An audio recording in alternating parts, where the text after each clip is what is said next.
Assalamualaikum. Marhaban ya Ramadan.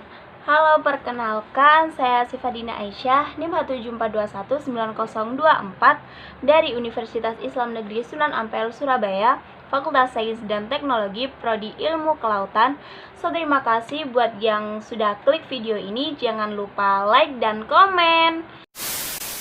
Video kali ini saya akan sedikit mengulas tentang hewan mamalia laut atau reptil laut. Apakah kalian penasaran? Langsung saja check it out. Nah, kali ini aku mau kasih tahu ke teman-teman sekalian, di dunia ini ada 7 jenis penyu dan 6 diantaranya itu ada di Indonesia.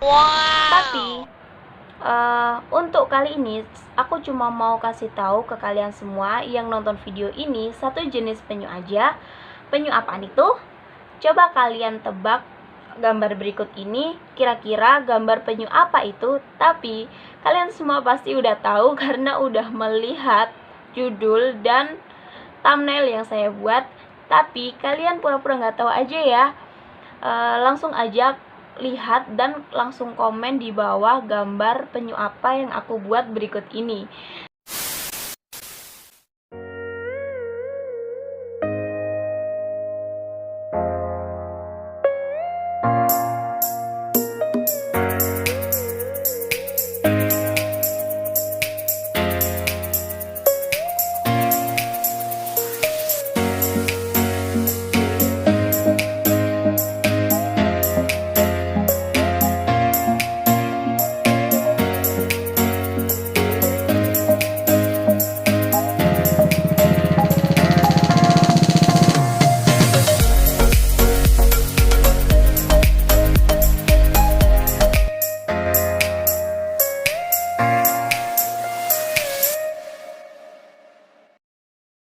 Iya, benar sekali.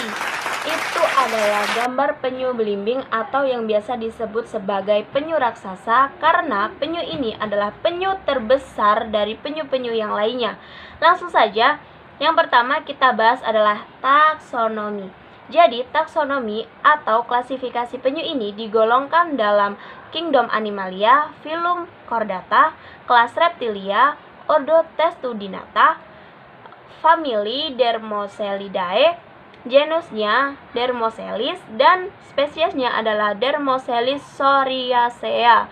Jadi bisa disebut sebagai penyu belimbing atau Dermocelis Soriacea. Selanjutnya, penyu belimbing telah bertahan hidup selama lebih dari ratusan juta tahun. Wow. Tapi spesies ini menghadapi kepunahan, teman-teman. Waduh, sayang sekali ya.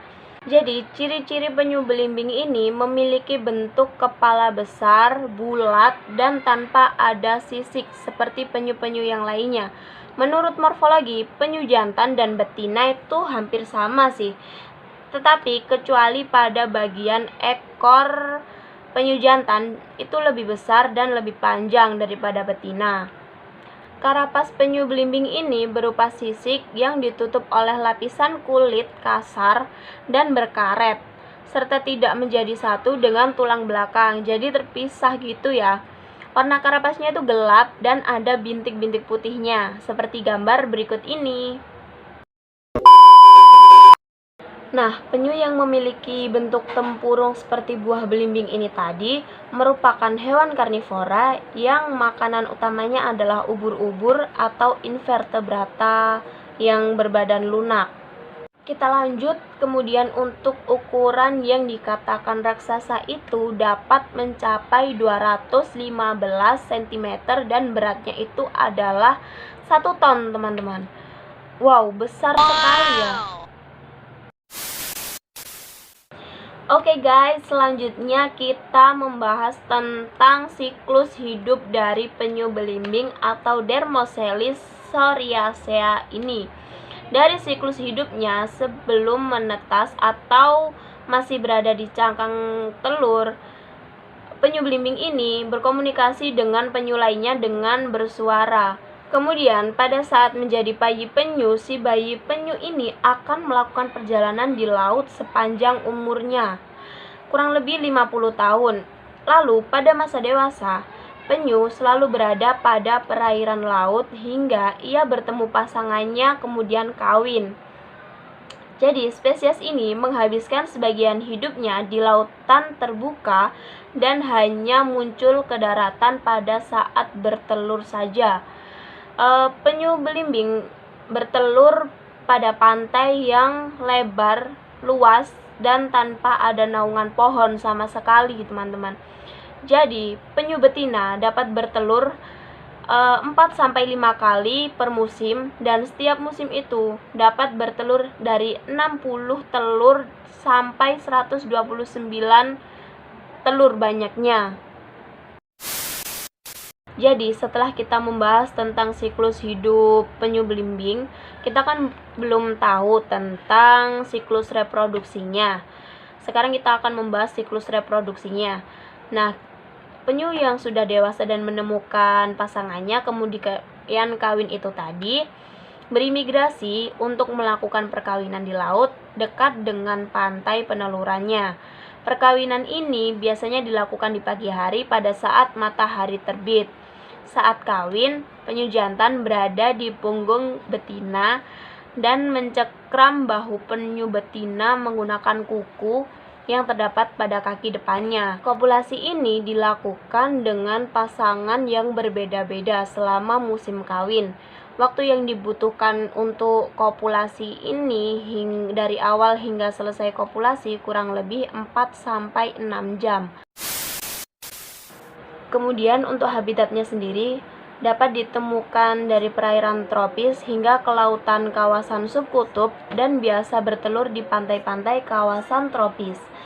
Seperti halnya di Indonesia menjadi salah satu habitat bertelur penyu belimbing. Salah satu pantai yang menjadi pusat peneluran di Indonesia adalah di wilayah utara Kepala Burung Papua. Kawasan ini menjadi pusat peneluran belimbing di Pasifik Barat. Selain di Papua, beberapa daerah di Indonesia tercatat pernah menjadi habitat peneluran belimbing seperti di Maluku, Sulawesi, Nusa Tenggara Barat, Bali, Jawa Timur, dan Jawa Barat. Oke, aku mau kasih tahu ke semuanya kenapa sih hewan penyu belimbing ini terancam punah. Penyu belimbing ini terancam oleh pengambilan telurnya, perburuan penyu dewasa untuk diambil dagingnya, pengrusakan tempat bertelurnya, dan kematian ketidaksengajaan karena tertangkap oleh kapal ikan. Kemudian, pencemaran laut oleh plastik merupakan salah satu penyebab kematian penyu belimbing ini karena plastik yang berwarna dikira penyu belimbing ini tadi berupa ubur-ubur. Jadi kan gini, seperti ubur-ubur makanan kesukaan mereka itu. Kemudian saat menelan plastik itu tadi, penyu belimbing tercekik kemudian mati. Oke teman-teman, yang terakhir, jadi saya menemukan satu studi kasus yang mengusulkan dibentukannya kawasan mamalia laut atau KPML yang gunanya tidak diperbolehkan untuk penangkapan secara komersial, dan tempat ini digunakan untuk meruaya hewan mamalia laut.